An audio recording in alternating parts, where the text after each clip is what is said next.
നമസ്കാരം. ഞങ്ങൾ വെള്ളക്കോട് AUP സ്കൂളിലെ 7ാം ക്ലാസ് വിദ്യാർത്ഥികളാണ്. കാവന്നൂർ 4ാം വാർഡിലെ നജാത്ത് റോട്ടിലാണ് ഞങ്ങൾ ഇപ്പോൾ ഉള്ളത്.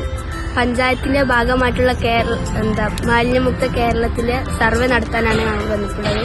ഞങ്ങൾ 10 വീടുകളിലാണ് കയറാൻ ഉദ്ദേശിക്കുന്നത്. ഞങ്ങൾ പോവുകയാണ്.